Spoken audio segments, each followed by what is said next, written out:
ओम नमः शिवाय। जय श्री शिव महापुराण। श्री सांब शिवाय नमः। ओम श्री गणेशाय नमः। महर्षि वेदव्यास प्रणीत शिव महापुराण। त्वमेव माता च पिता त्वमेव, त्वमेव बंधुश्च सखा त्वमेव, त्वमेव विद्या द्रविणं त्वमेव, त्वमेव सर्वं मम देव देव। ओम श्री सांब शिवाय नमः। ओम श्री गणेशाय नमः।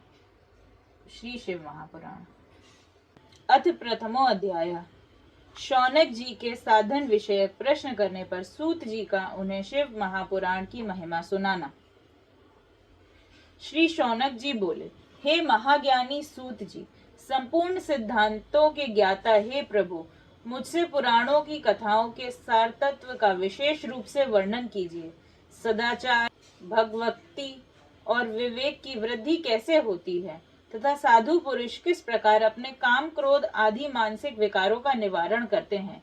इस घोर कलयुग में जीव प्रायः आसुर स्वभाव से हो गए हैं। उस जीव समुदाय को शुद्ध देवी संपत्ति से युक्त बनाने के लिए सर्वश्रेष्ठ उपाय क्या है?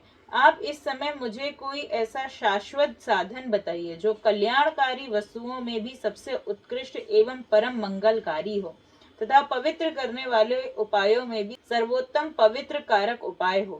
तात वह साधन ऐसा हो जिसके अनुष्ठान से शीघ्र ही अंतःकरण की विशेष शुद्धि हो जाए तथा उससे निर्मल चित्त वाले पुरुषों को सदा के लिए शिव की प्राप्ति हो जाए। सूत जी बोले, मुनि श्रेष्ठ शौनक, आप धन्य हैं। आपके हृदय में पुराण कथा सुनने के प्रति विशेष प्रेम एवं लालसा है, इसलिए मैं शुद्ध बुद्धि से विचार कर परम उत्तम शास्त्र का वर्णन करता हूँ।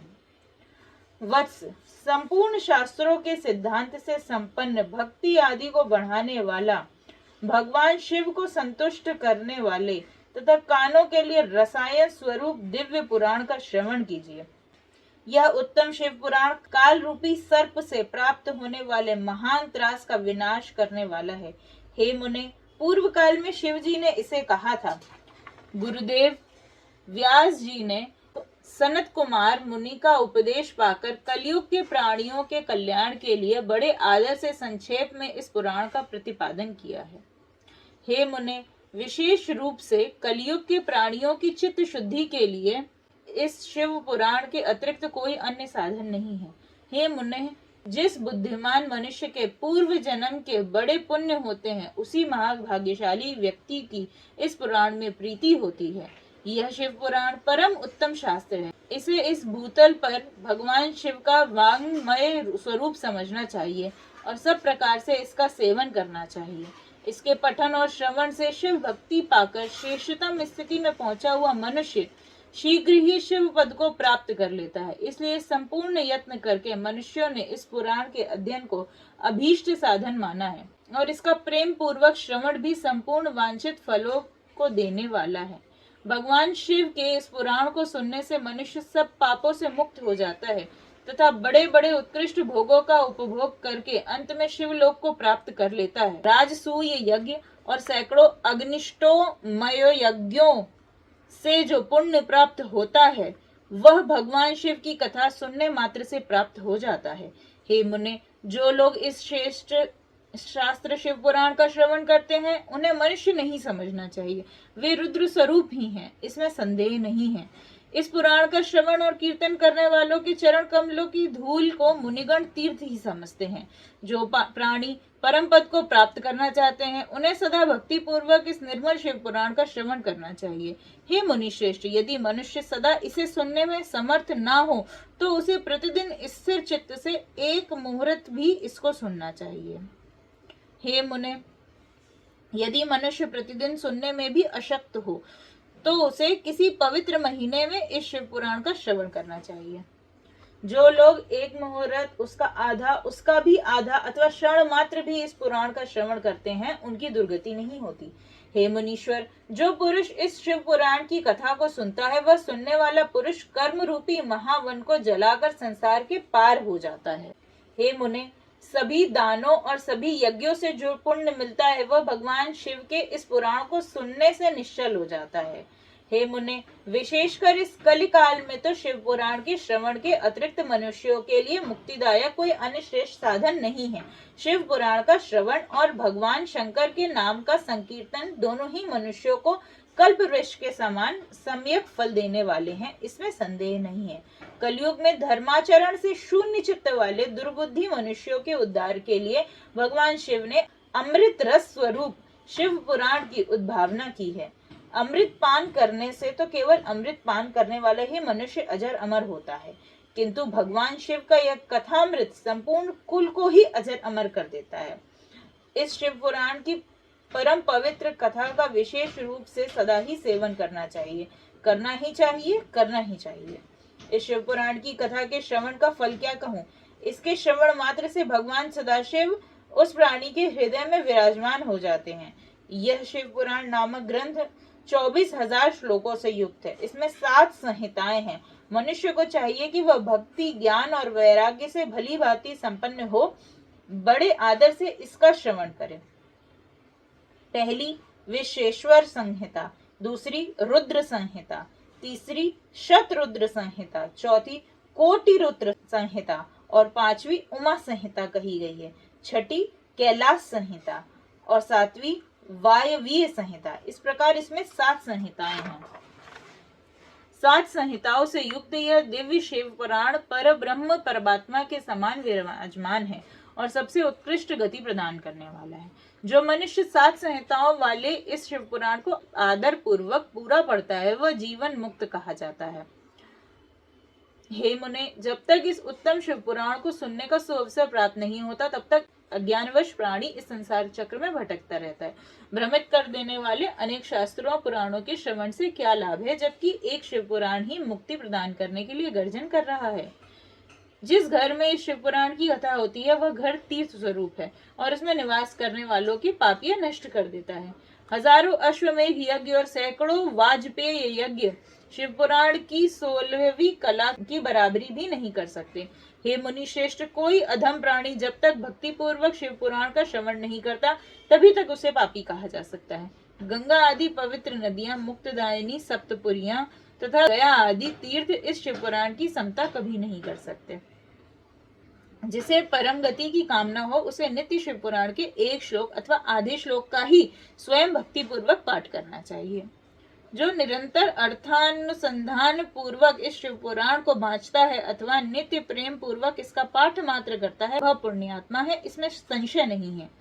जो उत्तम बुद्धि वाला पुरुष अंतकाल में भक्ति पूर्वक इस पुराण को सुनता है उस पर अत्यंत प्रसन्न हुए भगवान महेश्वर उसे अपना पद धाम प्रदान करते हैं। जो प्रतिदिन आदर पूर्वक इस शिव पुराण का पूजन करता है वह इस संसार में संपूर्ण भोगों को भोगकर अंत में भगवान शिव के पद को प्राप्त कर लेता है। जो प्रतिदिन आलस्य रहित हो रेशमी वस्त्र आदि के वेष्टन से इस शिव पुराण का सत्कार करता है वह सदा सुखी होता है। यह शिव पुराण निर्मल और शैवों का सर्वस्व है। इहलोक और परम लोक में सुख चाहने वालों को आदर के साथ प्रयत्न पूर्वक इसका सेवन करना चाहिए। यह निर्मल एवं उत्तम शिव पुराण धर्म, अर्थ, काम और मोक्ष रूप चारों पुरुषार्थ देने वाला है। अतः सदा प्रेम पूर्वक इसका श्रवण एवं विशेष रूप से इसका पाठ करना चाहिए। वेद, इतिहास तथा अन्य शास्त्रों में यह शिव पुराण विशेष कल्याणकारी है, ऐसा मुमुक्ष जनों को समझना चाहिए। यह शिव पुराण आत्म तत्वों के लिए सदा सेवनीय है, सत्पुरुषों के लिए पूजनीय है, तीनों प्रकार के तापों का शमन करने वाला है, सुख प्रदान करने वाला तथा ब्रह्मा, विष्णु, महेश आदि देवताओं को प्राणों के समान प्रिय है। ऐसे शिव पुराण को मैं प्रसन्न चित्त से सदा वंदन करता हूँ। भगवान शिव मुझ पर प्रसन्न हो और अपने चरण कमलों की भक्ति मुझे प्रदान करें। इस प्रकार श्री स्कंद महापुराण के अंतर्गत शिव पुराण महात्म्य में उसकी महिमा वर्णन नामक पहला अध्याय पूरा हुआ। अथ द्वितीय अध्याय। शिव पुराण के श्रवण से देवराज को शिवलोक की प्राप्ति।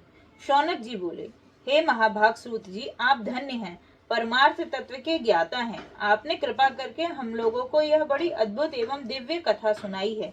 हमने यह पापनाशनी, मन को पवित्र करने वाली तथा भगवान शिव को प्रसन्न करने वाली अद्भुत कथा सुनी। भूतल पर इस कथा के समान कल्याण का सर्वश्रेष्ठ साधन दूसरा कोई नहीं है। यह बात हमने आज आपकी कृपा से निश्चय पूर्वक समझ ली है। हे सूत जी, कलयुग में इस कथा के द्वारा कौन कौन से पापी शुद्ध होते हैं, उन्हें कृपा पूर्वक बताइए और इस जगत को कृतार्थ कीजिए।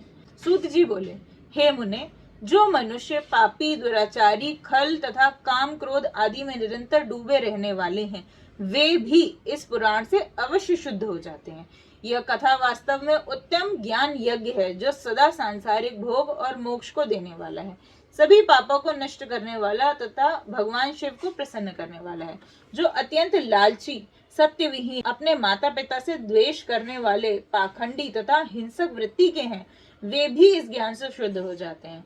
अपने वर्णाश्रम धर्म का पालन न करने वाले और ईर्ष्याग्रस्त लोग भी कलिकाल में इस ज्ञान यज्ञ के द्वारा पवित्र हो जाते हैं। जो लोग छल कपट करने वाले, क्रूर स्वभाव वाले और अत्यंत निर्दयी हैं, कलयुग में वे भी इस ज्ञान यज्ञ से शुद्ध हो जाते हैं। ब्राह्मण के धन से पलने वाले तथा निरंतर व्यभिचार परायण जो लोग हैं, वे भी इस ज्ञान यज्ञ से कलिकाल में भी पवित्र हो जाते हैं। जो मनुष्य सदा पाप कर्मों में लिप्त रहते हैं, शठ हैं और अत्यंत दूषित विचार वाले हैं, वे कलयुग में भी इस ज्ञान यज्ञ से निर्मल हो जाते हैं। दुष्चरित्र, दुर्बुद्धि, उद्विग्न चित्त वाले और देवताओं के द्रव्य का उपभोग करने वाले पापी जन भी कलिकाल में भी इस ज्ञान यज्ञ से पवित्र हो जाते हैं। इस पुराण के श्रवण का पुण्य बड़े बड़े पापों को नष्ट कर देता है, सांसारिक भोग तथा मोक्ष प्रदान करता है और भगवान शंकर को प्रसन्न करता है। इस संबंध में मुनिगण इस प्राचीन इतिहास का उदाहरण दिया करते हैं, जिसके श्रवण मात्र से पापों का पूर्णतया नाश हो जाता है। पहले की बात है, किरात नगर में एक ब्राह्मण रहता था, जो अज्ञानी, दरिद्र, रस बेचने वाला तथा वैदिक धर्म से विमुख था। वह स्नान, संध्या आदि कर्मों से भ्रष्ट हो गया था और वैश्य वृत्ति में तत्पर रहता था। उसका नाम था देवराज। वह अपने ऊपर विश्वास करने वाले लोगों को ठगा करता था। उसने ब्राह्मणों, क्षत्रियों, वैश्यों, शूद्रों और दूसरों को भी अनेक बहानों से मारकर उनका धन हड़प लिया था। बाद में उसने अधर्म से बहुत सारा धन अर्जित कर लिया, परंतु उस पापी को थोड़ा सा भी धन कभी धर्म के काम में नहीं लगा। एक दिन वह ब्राह्मण एक तालाब पर नहाने गया। वहां शोभावती नाम की एक वेश्या को देखकर वह अत्यंत मोहित हो गया। वह सुंदरी भी उस धनी ब्राह्मण को अपने वशीभूत हुआ जानकर प्रसन्न हुई। आपस में वार्तालाप से उनमें प्रीति उत्पन्न हो गई। उस ब्राह्मण ने उस वेश्या को पत्नी बनाना तथा उस वेश्या ने उसे अपना पति बनाना स्वीकार किया। इस प्रकार कामवश होकर वे दोनों बहुत समय तक विहार करते रहे। बैठने, सोने, खाने पीने तथा क्रीड़ा में वे दोनों निरंतर पति पत्नी की तरह व्यवहार करने लगे। अपने माता पिता और पत्नी के बार बार रोकने पर भी पाप कृत्य में संलग्न वह ब्राह्मण उनकी बात नहीं मानता था। एक दिन रात्रि में उस दुष्ट ने ईर्ष्यावश अपने सोए हुए माता पिता और पत्नी को मार डाला और उनका सारा धन हर लिया। वैश्या में आसक्त चित्त वाले उस कामी ने अपना और पिता आदि का सारा धन उस वैश्या को दे दिया। वह पापी अभक्ष्य, भक्षण तथा मद्यपान करने लगा। वह नीच ब्राह्मण उस वैश्या के साथ एक ही पात्र में सदा झूठा भोजन करने लगा। एक दिन घूमता घामता वह दैव योग से प्रतिष्ठानपुर झूसी प्रयाग में जा पहुंचा। वहां उसने एक शिवालय देखा। वहां बहुत से साधु महात्मा एकत्र हुए थे। देवराज उस शिवालय में ठहर गया और वहां उस ब्राह्मण को ज्वर आ गया। उस ज्वर से उसको बहुत पीड़ा होने लगी। वहां एक ब्राह्मण देवता शिव पुराण की कथा सुना रहे थे। ज्वर में पड़ा हुआ देवराज ब्राह्मण के मुखारविंद से निकली हुई शिव कथा को निरंतर सुनता रहा। एक मास के बाद वह ज्वर से अत्यंत पीड़ित होकर चल बसा। यमराज के दूत आए, उसे पाशों से बांधकर बलपूर्वक यमपुरी ले गए। इतने में ही शिवलोक से भगवान शिव के पार्षद गण आ गए। उनके गौर अंग कपूर के समान उज्जवल थे, हाथ त्रिशूल से सुशोभित हो रहे थे। उनके संपूर्ण अंग भस्म से उद्भासित हो रहे थे और रुद्राक्ष की मालाएं उनके शरीर की शोभा बढ़ा रही थी। वे सब के सब क्रोध करते हुए यमपुरी में गए और यमराज के दूतों को मार पीट कर बारंबार धमकाकर उन्होंने देवराज को उनके चंगुल से छुड़ा लिया। अद्भुत विमान पर बैठाकर जब वे शिवदूत कैलाश जाने को उद्यत हुए, उस समय यमपुरी में बड़ा कोलाहल मच गया। उस कोलाहल को सुनकर धर्मराज ने अपने भवन से बाहर आए। साक्षात दूसरे रुद्रों के समान प्रतीत होने वाले उन 4 दूतों को देखकर धर्मज्ञ धर्मराज ने उनका विधि पूर्वक पूजन किया। यम ने ज्ञान दृष्टि से देखकर सारा वृत्तांत जान लिया। उन्होंने भय के कारण भगवान शिव के उन महात्मा दूतों से कोई बात नहीं पूछी। यमराज से पूजित तथा प्रार्थित होकर वे शिवदूत कैलाश को चले गए। उन्होंने उस ब्राह्मण को दया सागर सांब शिव को दे दिया। शिव पुराण की यह परम पवित्र कथा धन्य है, जिसके सुनने से पापी जन भी मुक्ति के योग्य बन जाते हैं। भगवान सदाशिव के परम धाम को वैद्यज्ञ सभी लोकों में सर्वश्रेष्ठ बताते हैं। ब्राह्मण, क्षत्रिय, वैश्य, शूद्र तथा अन्य प्राणी, यहाँ तक कि जिस पापी ने धन के लोभ से अनेक लोगों की हत्या की तथा अपने माता पिता और पत्नी को भी मार डाला, वह वैश्यगामी शराबी ब्राह्मण देवराज भी इस कथा के प्रभाव से भगवान शिव के परम धाम को प्राप्त कर तत्क्षण मुक्त हो गया। इस प्रकार श्री स्कंद महापुराण के अंतर्गत शिव महापुराण महात्म्य में देवराज मुक्ति वर्णन नामक दूसरा अध्याय पूर्ण हुआ।